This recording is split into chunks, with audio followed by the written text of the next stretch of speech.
It was just another ordinary Tuesday evening in our household. The kind where you're winding down from the day's work, thinking about what to cook for dinner, and maybe catch up on some TV shows you've missed. Mike, my husband of 20 years, was lounging on the sofa flicking through channels while I was in the kitchen pondering whether spaghetti or chicken salad would be the lesser of two evils for our waistlines. I was thinking about what our 19-year-old son Alex eats in college. That's when the phone rang, cutting through the Monday in silence of our home. Mike glanced at the caller ID and sighed, "It's my folks."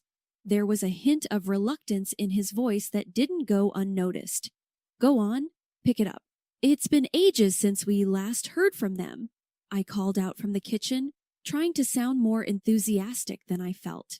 Mike's parents, Linda and George, weren't exactly the easiest people to get along with. Their rare calls usually meant they wanted something. Mike pressed the speaker button and we both braced ourselves. "Hey, Mom, Dad, what's up?"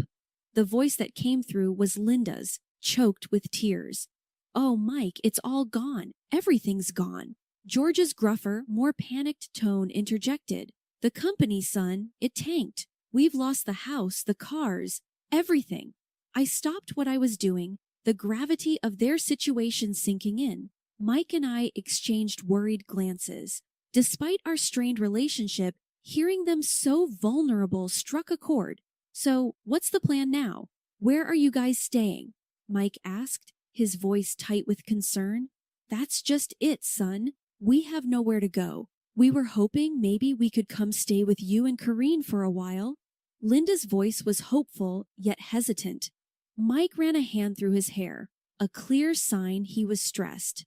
"Well, you know the house is actually Corrine's, left to her by her grandma. I got to talk to her about it." I knew what was coming next. As much as Linda and George could be a handful, they were still his parents. Turning them away wasn't an option, not really. I walked into the living room, taking the phone from Mike. "Linda, George, listen. We can figure something out, but it's only temporary, okay? Just until you get back on your feet." "Oh, thank you, dear. You're a lifesaver. We won't be any trouble, promise," Linda gushed, relief evident in her voice. After we hung up, Mike slumped back on the couch, a mix of emotions playing across his face. "Babe, you sure about this? You know how they are, always looking down on our lifestyle, expecting the moon," he said. I sighed, sitting next to him, taking his hand. I know, but they're your folks. What else can we do? We'll set some ground rules, make it clear it's just for a few months," I reassured him. Mike nodded, looking somewhat relieved but still anxious. "They mentioned bringing some things. I hope it's not their entire house." The morning Linda and George were due to arrive felt like the calm before the storm. Mike and I had been up since dawn, double-checking every room to ensure everything was as comfortable as possible. It was our attempt to bring some order before the inevitable chaos. "Corrine, do you think they'll like the setup in their room?" Mike asked for what felt like the 10th time. His forehead creased with worry. I shrugged, adjusting a pillow for the umpteenth time. "They'll have to. It's not the Ritz, but it's the best we can do." The sound of engines rumbling down our street cut our conversation short. We exchanged a look that said, "Here we go," and made our way to the front door. As we stepped outside, two massive moving trucks pulled up, blocking our driveway. "Jesus, did they bring the whole house?" I muttered under my breath as Mike squeezed my hand, a silent plea for patience. Linda and George emerged from a sleek rental car, looking every bit the displaced royalty. Linda with her fur coat draped over her shoulders despite the mild weather, and George in a suit that looked too formal for our quiet suburban street. "Corrine, Mike, oh, how we've missed you," Linda exclaimed, embracing me with a force that nearly knocked the wind out of me. "Good to see you, Mom, Dad," Mike managed, his voice tight as he accepted their hugs. As the movers began unloading, the sheer volume of things they'd mentioned became horrifyingly clear. Furniture, boxes, more boxes, and endless bags started piling up in our driveway. Mike and I helped direct the movers, but it quickly became apparent that our house was not prepared for the influx. Every room on the ground floor was soon crowded with their belongings, leaving just narrow paths to navigate through. That evening, after a day of moving and rearranging, we sat down for dinner. The air was thick with tension, an uncomfortable blend of gratitude and resentment simmering just below the surface. "So, Karine, this spaghetti is interesting," Linda remarked, poking at her plate with a fork as if she expected it to bite back. "It's a family recipe," I replied, trying to keep my voice even. "Simple but good, was all she said, but her expression spoke volumes. Mike, sensing my growing frustration, jumped in. "Mom, Dad, we're really glad we could help out in your time of need, but we need to remember we're all in this together. It's going to be a bit of an adjustment for everyone." The conversation stumbled along, a clumsy dance around the obvious elephants in the room. After dinner, as we were clearing the table, Mike pulled me aside. "Karine, this is going to be harder than we thought," he whispered, his eyes filled with concern. I seed, leaning into him. "We knew it wouldn't be easy, but we'll make it work somehow." The initial excitement of Linda and George's arrival quickly faded, replaced by the daily grind and growing tensions. It wasn't long before their true colors started to show, and with it, the first of many demands. One morning, barely a week into their stay, Linda strolled into the kitchen with disdain plastered across her face as she eyed the breakfast I had prepared. "Karine, darling, is this what you call breakfast?" she asked, her voice dripping with condescension. I turned, forcing a smile. "It's what we usually have. Keeps us going until lunch." Linda scoffed dismissively. No, this won't do at all. Back in our house, we had freshly squeezed orange juice, croissants, and sometimes even smoked salmon for breakfast. You must try a bit harder, dear." I felt a knot form in my stomach, frustration bubbling up. "Linda, you know we're not living in luxury here. This is what we eat. If you'd like something else, you're welcome to make it." The rest of the meal passed in awkward silence, the air thick with unspoken words. Mike caught my eye, giving me a sympathetic look that said he'd handle it later, but breakfast was just the beginning. Later that week, George approached me as I was sorting the laundry, a list in hand. "Karine, we need to talk about the groceries. This list here," he said, waving the paper in front of me, "is what Linda and I usually enjoy. We've been very accommodating, but it's time we return to some semblance of our normal lifestyle." I took the list, my eyes widening as I scanned the items. Marbled steaks, exotic fruits, imported cheeses. The price of these items would blow our grocery budget out of the water, George. You do realize we're on a budget, right? We can't afford these things on a regular basis. He frowned, crossing his arms. "Well, you'll just have to make do, won't you? We can't be expected to live like this. It's beneath us."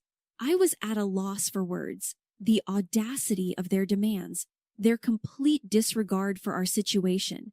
It was all too much. That night, I vented to Mike, my patience wearing thin. He promised he would talk to them, but talking seemed to do little good. Linda and George remained firmly planted in their bubble of entitlement, making life increasingly difficult for us. The breaking point came when Linda refused to eat the chicken casserole I had prepared for dinner, calling it peasant food. She demanded we order takeout from a pricey restaurant instead. "Listen, Linda, we're doing our best here," I snapped, my patience finally gone. "This is what we're having. If you don't like it, then I'm sorry, but that's just too bad." Her face went red, and for a moment, I thought she might actually explode. "This is no way to treat your guests, Karine. We are your elders, and you should be showing us more respect." Mike stepped in, his tone firm. "Mom, Dad, you're not guests. You're living here because you have nowhere else to go. Karine's right. We can't afford to eat out or buy expensive groceries. You need to respect that this is our home and our rules." The conversation ended with Linda storming off to her room, George following closely behind, muttering about ungrateful children. A whole month had gone by since Linda and George turned our lives upside down. It started with them making a scene at breakfast one morning, both of them clutching their stomachs and making a big show of how our average food was wreaking havoc on their digestion. "This bread, it's like eating cardboard. And don't get me started on the eggs. My stomach's been in knots," Linda complained, her voice teetering between a whine and a demand. George chimed in with a groan. "I haven't felt right since we got here. We need proper food, not this peasant fare." Feeling cornered and wanting to keep the peace, I caved. I started buying the fanciest groceries I could find for them, while Mike and I resorted to fast food just to save on costs. Fast forward a month, and I'm sitting at the kitchen table, receipts scattered in front of me. My heart sank as I tallied up the numbers. We were spending double on groceries compared to before Linda and George's arrival, and that wasn't even touching on the water bill, which had skyrocketed thanks to Linda's newfound love for long, luxurious baths. Enough was enough. That evening, as I served dinner, the contrast couldn't have been starker. Linda and George were tucking into their gourmet dishes while Mike and I nibbled on cheap takeout. My frustration boiled over. "Listen up," I started, my voice steady but firm. "This can't go on. We're blowing through our budget trying to cater to your tastes. From now on, we're all eating the same food. No more special treatment." Linda looked up. Her fork paused midair. "You can't be serious. This food is the only thing keeping our health from plummeting in this, ouch." George nodded in agreement. "Exactly. You expect us to eat fast food? That's absurd. You're being incredibly selfish and lazy, Karine." Their words stung, but I was past caring about their opinions. Before I could retort, Mike slammed his fist down on the table, a rare show of anger from him. "That's enough," he barked. "You're living under our roof in Karine's house. You will show her respect. She's been bending over backward to accommodate you, and this is how you repay her. No more. Either you start eating what we provide, or you can find somewhere else to live." The room went silent, the tension thick enough to cut with a knife. Linda and George exchanged a look, then silently returned to their meal. The day after the big blow-up, things escalated in a way I couldn't have imagined. It started with a knock at the door mid-morning. I was in the middle of tidying up the living room, Mike having gone out to run some errands. The delivery guy, a young lad probably in his early 20s, stood there with a smirk, holding a stack of fancy-looking food boxes. "Delivery for Karine," he announced, thrusting the boxes into my arms before I could even open my mouth. Confused, I stared down at the assortment of gourmet meals, the kind that cost an arm and a leg from the high-end place downtown. "There's been some mistake. I didn't order this." Just then, Linda breezed in, a smug smile on her face. "Oh, those are for us. I couldn't stomach another day of that dreadful food you've been serving," she declared. I was flabbergasted. "And how do you plan on paying for this?" I asked, trying to keep my cool. Linda waved a dismissive hand. "Oh, don't worry, dear. It's on you. Consider it a thank you for our stay." Fury bubbled up inside me, but before I could confront her further, the phone rang. It was Mike checking in. I quickly explained the situation, my voice shaking with anger. "Stay calm. I'll handle it when I get back," he said, his tone tight with frustration. But staying calm was easier said than done. By the time Mike got back, Linda and George had made themselves comfortable, devouring their expensive meals with relish while I fumed silently. That evening, Mike and I sat them down for another talk. This time, the gloves were off. "Mom, Dad, this has got to stop," Mike began, his voice low but firm. You can't just order expensive meals on our dime. It's not right. George scoffed, leaning back in his chair. Oh, please, it's the least you can do after forcing us to eat like paupers. I couldn't believe what I was hearing. Forcing us? We're going broke trying to keep you happy, I retorted. Linda's eyes narrowed. Well, maybe if you managed your money better, you wouldn't be in this situation. That did it. I lost my cool. Managed our money better? We were fine before you showed up, turning our lives upside down. Mike stood up, his chair scraping against the floor. That's it. We've been more than accommodating, but it's clear you have no respect for us or our home. You need to leave. Their reaction was immediate and explosive. Linda started crying, wailing about how ungrateful we were, while George shouted threats about telling everyone how horribly we treated them. The argument raged on, voices raised, accusations flying. It was a mess. In the end, Linda and George stormed off to their room, slamming the door behind them. After the debacle with the gourmet food delivery, things went from bad to unbearable. Linda and George's entitlement had reached new heights, and Mike and I were at our wits' end. The final straw came on a chilly Thursday evening. I was in the kitchen trying to make do with what was left in the pantry for dinner when Linda sauntered in, her nose wrinkled in disgust at the aroma of the stew I was cooking. That smells... What is that? She asked, her tone dripping with disdain. It's beef stew. It's what's for dinner, I replied, keeping my focus on the pot to avoid snapping at her. Linda made a show of gagging. I can't possibly eat that. You know, it wouldn't kill you to try a little harder, Corrine. This is no way to treat guests. Dinner was a tense affair, with Linda and George barely touching their food while making passive-aggressive comments about the lack of variety. I was seething, but I bit my tongue, determined not to let them get the best of me.